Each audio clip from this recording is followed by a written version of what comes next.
E aí galera, beleza? Bem-vindos a mais um vídeo, eu sou o Fábio e galera, seguinte é vídeo de pré-jogo. Pois é, nessa quinta-feira teremos Racing e Corinthians lá em Avejaneda no estádio El Cilindro.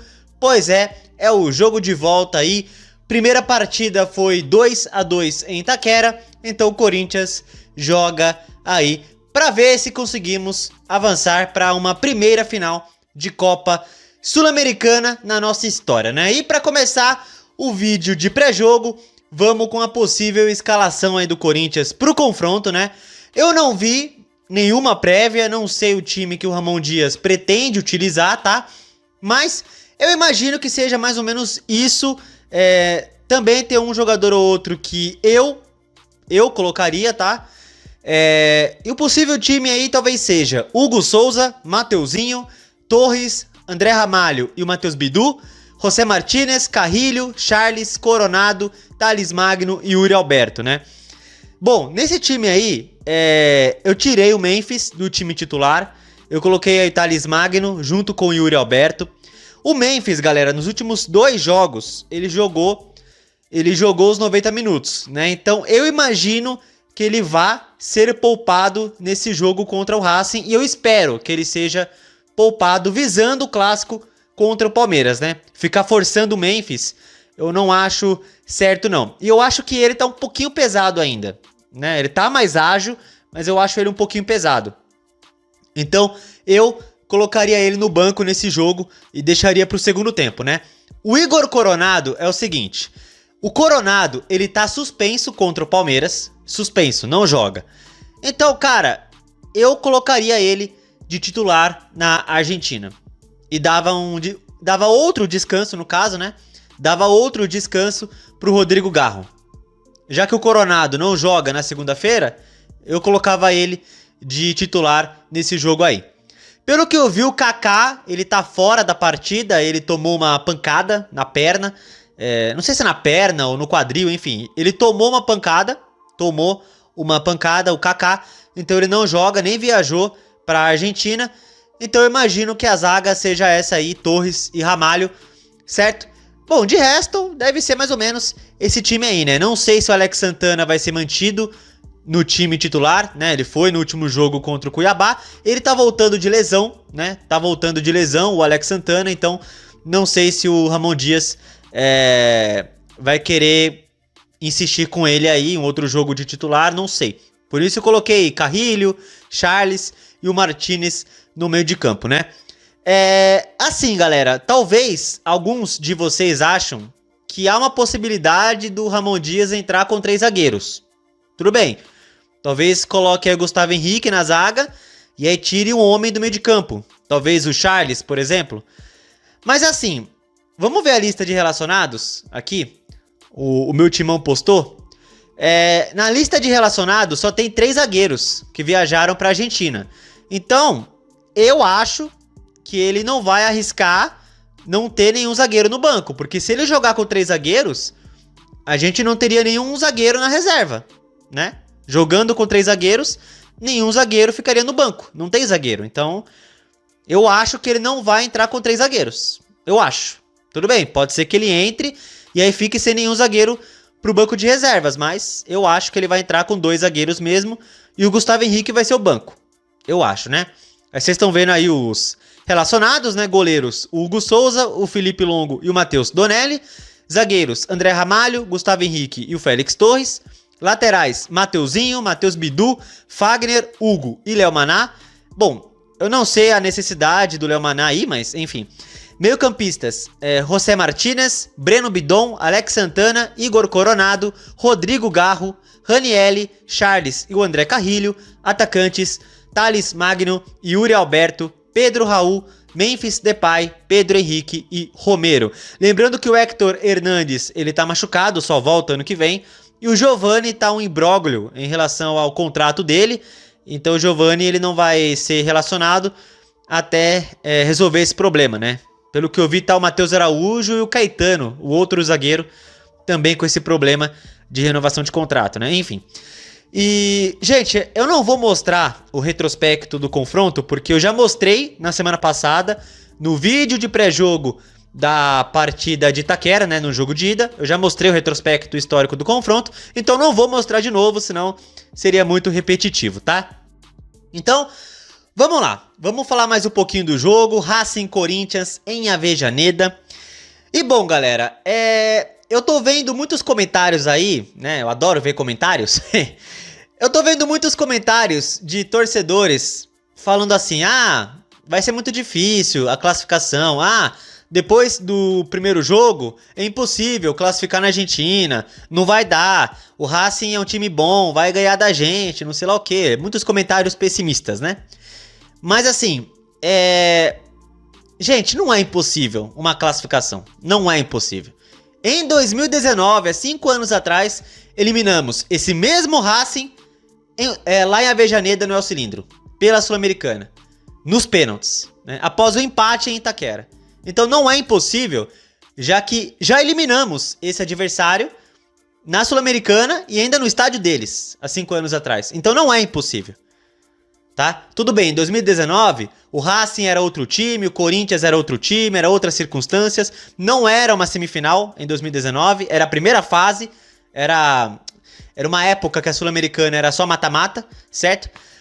Mas mesmo assim, galera, não é impossível, não é impossível. Depois do Boca, lá na Bombonera em 2022, pela Libertadores, depois daquela classificação, meus amigos, nada é impossível, nada, tá? Então, claro, vai ser muito difícil, o Racing vai vir com tudo pra cima da gente, vai vir com tudo.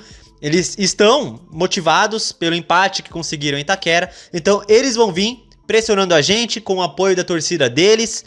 Mas, gente, o Corinthians ultimamente vem sendo carrasco de times argentinos na Argentina. Eliminou o próprio Racing na Sul-Americana em 19, na Argentina. Eliminou o Boca, como eu falei, em 2022, na Libertadores, na Bombonera. E ano passado, o News Old Boys, fora de casa, e o Estudiantes também fora de casa, nos pênaltis. Então, gente, vamos pra cima, cara. Vamos pra cima, vamos tentar essa classificação. Seria uma primeira final nossa na história da Sul-Americana. E eu até falei em vídeos passados, um título de Sul-Americana seria importante para preencher o calendário do ano que vem. Teria Libertadores, Copa do Brasil, Recopa. E seria importante também pela premiação. E é o único título que nos falta. Então, gente, vamos pra cima, cara. Vamos tentar essa classificação. Eu escolhi acreditar. Eu escolhi torcer. Assim, eu confesso pra vocês que eu não confio nos jogadores do Corinthians. Não consigo confiar. E menos ainda no técnico. Eu não confio no técnico, não confio nos jogadores. Aliás, faz muito tempo que eu não acredito em jogadores, em técnico do Corinthians. Faz muito tempo, muitos anos que eu deixei de confiar nos jogadores que passam pelo Corinthians. Mas mesmo assim eu vou acreditar, porque ainda é o Corinthians, né? Corintiano nunca desiste, não é? Independente de qualquer coisa, independente de fase, a gente tem que acreditar, tem que torcer, tem que fazer a nossa parte. E vamos lá, vamos em busca dessa classificação. Se não der, paciência. O nosso foco principal é o Brasileirão, claro. Se não der, paciência. Enfim, eu vou ficar puto, claro. Eu vou surtar aqui no vídeo de análise. Mas vamos focar do Brasileirão se a eliminação vier.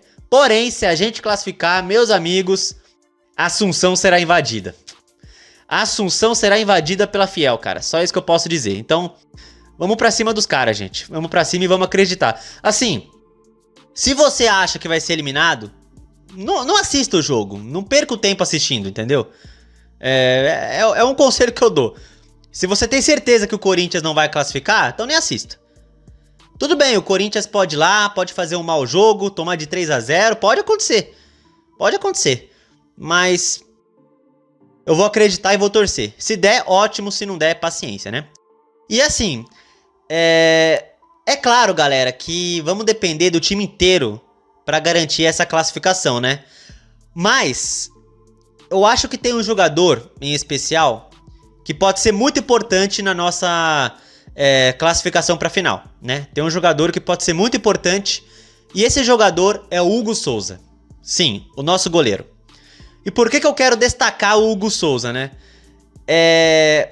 Gente, por vários anos, o Corinthians, né, por mais de uma década, no caso, o Corinthians teve um super goleiro, que é o Cássio, certo? E o Cássio, ao longo desses anos, ao longo de vários jogos, ele não se tornou ídolo só porque ele fez em 2012, né?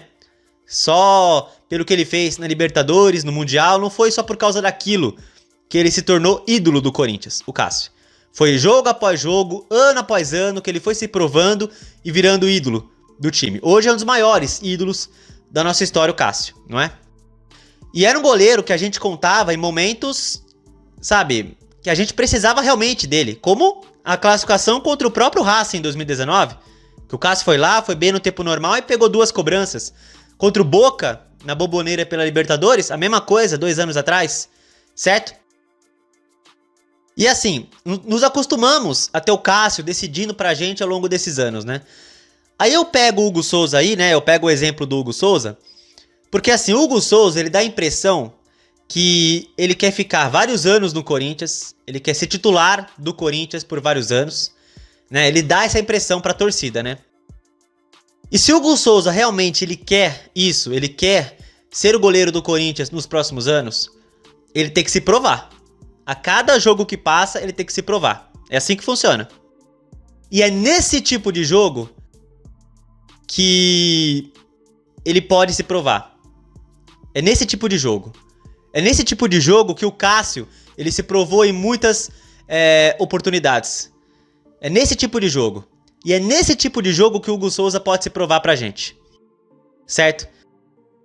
Que se ele for bem no tempo normal, se tiver uma disputa de pênalti, se ele conseguir defender, ajudar a classificação, é nesse tipo de jogo que o Hugo Souza ele pode mostrar pra torcida que a gente pode confiar nele.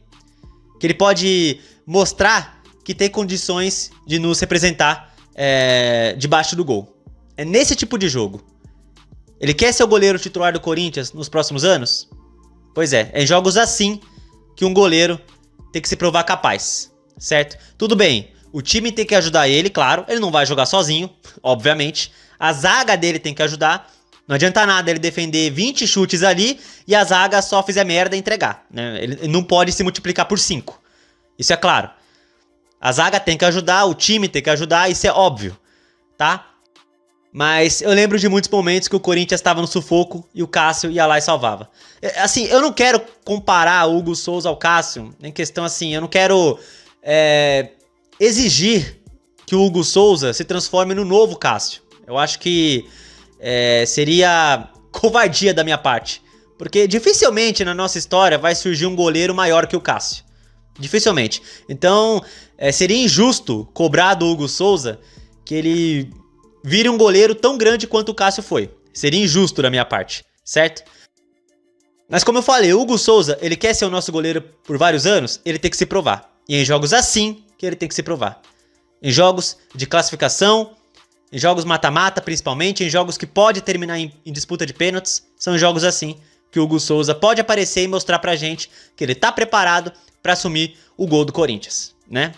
Pelo menos é assim que eu penso. Mas como eu disse, a gente não depende só do goleiro. Lá no ataque, um cara que pode nos ajudar é o Yuri Alberto.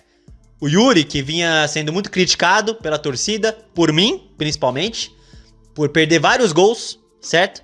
Mas nos últimos jogos, ele veio muito bem, fazendo gols, fazendo o papel dele, o Yuri Alberto. Fez 2 gols na ida. Então, se o Hugo Souza pode ser importante lá atrás, né, na defesa, lá na frente, no ataque, o Yuri Alberto pode ser importante também. Então, são esses alguns jogadores que podemos contar para ver se o Corinthians consegue buscar essa classificação, não é? Claro, como eu falei, depende do time inteiro, óbvio, não depende só do Hugo Souza, não depende só do Yuri Alberto, eu sei disso. Depende também dos zagueiros jogarem bem, dos laterais, dos volantes, eu sei disso. Mas,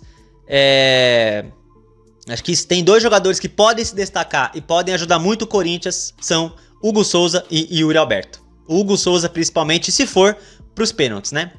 Enfim, vamos lá, né, gente? Já vou dar meu palpite pro confronto e assim, eu nunca acerto, né? Eu já tô acostumado com isso. Eu nunca acerto o palpite. Como eu nunca acerto, o meu palpite vai ser o seguinte, gente. Eu não quero pênaltis. Sim, eu não quero, eu não gosto, eu não suporto pênaltis. Já tivemos 2 esse ano, né? 2 disputas duas disputas contra Bragantino e Grêmio, né? E contra o Bragantino, o Hugo Souza foi fundamental, né? Vamos lembrar disso. Ele pode ser fundamental de novo aí contra o Racing. E já tivemos duas disputas esse ano, contra Grêmio e Bragantino. Eu não quero uma terceira. Tem grande chance de acontecer, mas eu não quero. Por isso, o meu palpite será 1-1 e o Corinthians passa nos pênaltis. Esse será meu palpite e eu já sei que vou errar. Já sei que vou errar, tá? Então, então há muita chance de desse confronto ser decidido no tempo normal, tá? Porque eu sempre erro. E eu não quero disputa de pênalti, gente.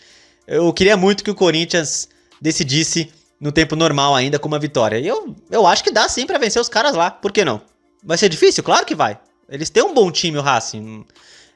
Tem a melhor campanha da Sul-Americana, não é à toa. Eles têm um bom time, sim. Mas temos condições de ir lá ganhar, por que não? Então, vamos lá, né? Eu aposto em 1-1 e o Corinthians passa nos pênaltis e eu já sei que eu vou errar. Bom, não sei, né? Vai que dessa vez eu acerto, porque, ó, há uma grande chance de terminar em pênaltis. Mas enfim, esse é meu palpite. Bom, comente aí o que vocês acham que vai dar nesse confronto e também coloque o palpite de vocês. O meu, 1-1 e o Corinthians passa nos pênaltis. Beleza? E o gol do Corinthians, Yuri Alberto, vai. 1-1, gol do Corinthians marcado pelo Yuri Alberto e a gente passa nos pênaltis, beleza? Então, é isso aí, galera. Se você gostou do vídeo, deixe o seu like, se inscreva no canal e compartilhe o conteúdo, beleza? Tamo junto, valeu, é nóis. E vai, Corinthians, vamos buscar essa classificação, vamos!